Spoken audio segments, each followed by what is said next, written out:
The Coast Guard takes action to prevent the Ebola outbreak from reaching U.S. shores. The sector covering Long Island Sound issued a bulletin today saying it will contact ships that have recently been to Ebola-affected countries.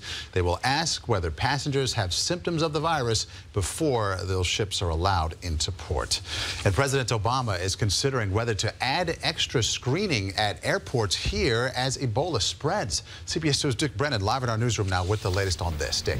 And Maurice, among many developments today, Spain's government under criticism for not being prepared to handle the first known person to contract Ebola outside of West Africa, and now U.S. officials moving to impose new Ebola restrictions.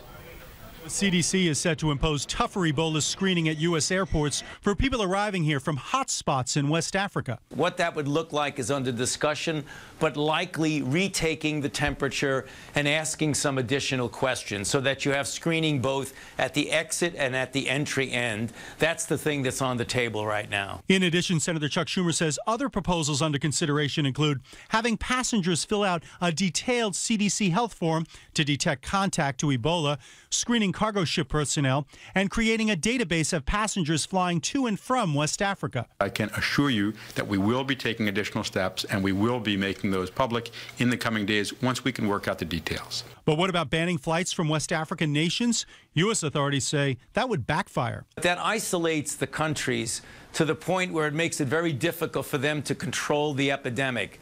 And if that happens, it'll spread to other African countries, and then you'll magnify the problem and make it even worse than it is. In Dallas, the Liberian man hospitalized with Ebola, Thomas Eric Duncan, remains in critical condition, while authorities monitor the some 50 people who had direct or indirect contact with him. Each and every one of them is having their temperature monitored.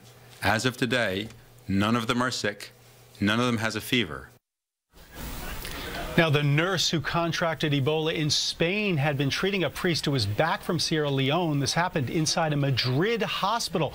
It's not clear if she was wearing a protective suit at all times. Maurice. All right, Dick, thank you so much. And could this robot be the future of fighting Ebola? Still ahead tonight, how this germ fighter can clean away dangerous viruses before humans ever set foot in the room.